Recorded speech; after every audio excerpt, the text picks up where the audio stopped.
इस क्वेश्चन में कहा गया है कि let alpha beta and gamma be real numbers such that the system of linear equations this and this is consistent. Let determinant m represent the determinant of the matrix this. Let P be the plane containing all those alpha beta gamma for which the above system of linear equations is consistent, and d be the square of the distance of the point 0 1 0 from the plane P. You have to find the value of determinant of m and the value of d. क्योंकि इस question में कहा गया है कि ये तीन linear equations consistent हैं, सबसे पहले मैं कैपिटल डी की वैल्यू निकालता हूँ और कैपिटल डी हम जानते हैं 1 2 3 determinant of all the coefficients होता है 4 5 6 7 8 9 और क्लियरली ये तीनों रोज़ के नंबर्स एपी में हैं। देयरफॉर ऑब्वियस है कि इन दोनों का सम जो है इसके डबल के बराबर होगा।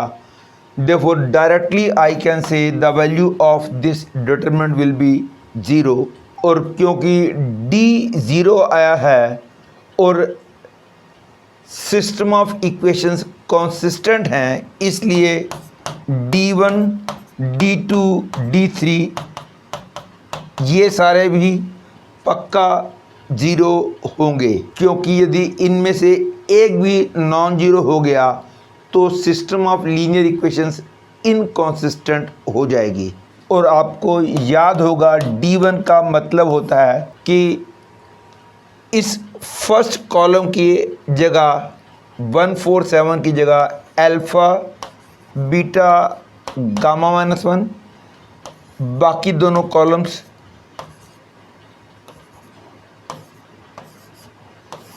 यहाँ से और यहाँ से मिल जाते हैं, तो D1 भी 0 आएगा, सिमिलरली D2 D3 भी 0 आएंगे।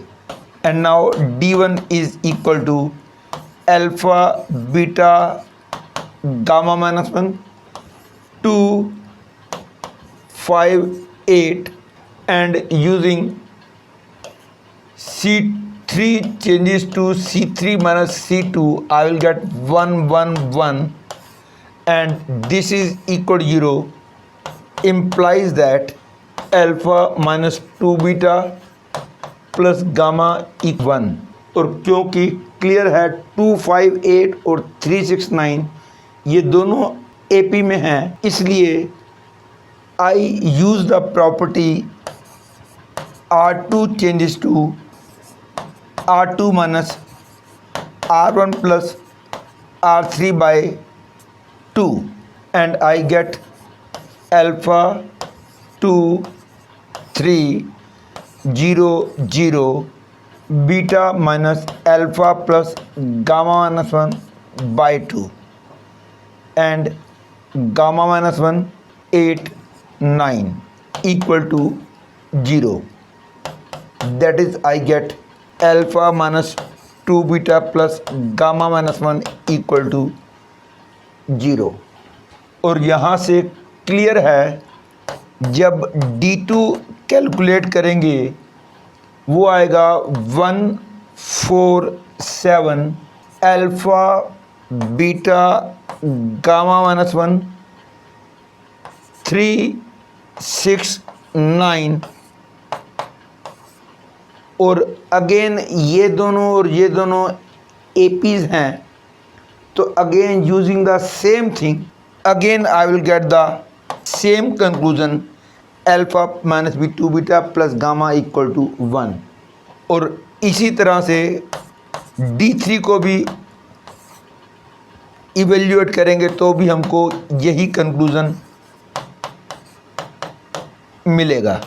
मतलब कि for the system to have infinite number of solutions this condition must be true, और to evaluate this determinant the best way of opening is, जो मेथड मैं यूज़ करने जा रहा हूँ उसकी डिटेल मैं अपने डिटर्मिनेंट के वीडियो लेक्चर में दे चुका हूँ। मैं उस वे को यूज़ करते हुए इस डिटर्मिनेंट को ओपन करूँगा, which is the best way of opening the determinant. यदि आपको ये वाला वे पता है तो ठीक है, नहीं तो आप मेरा डिटर्मिनेंट का वीडियो लेक्चर जाके देखिए फॉर द टाइमिंग। अदरवाइज़ आप इसको नॉर्मल वे से भी इवेल्यूएट कर सकते हैं।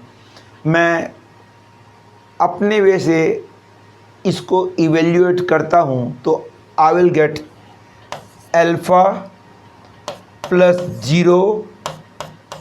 Zero minus gamma plus 2 beta, that is I will get alpha plus gamma minus 2 beta, which is 1.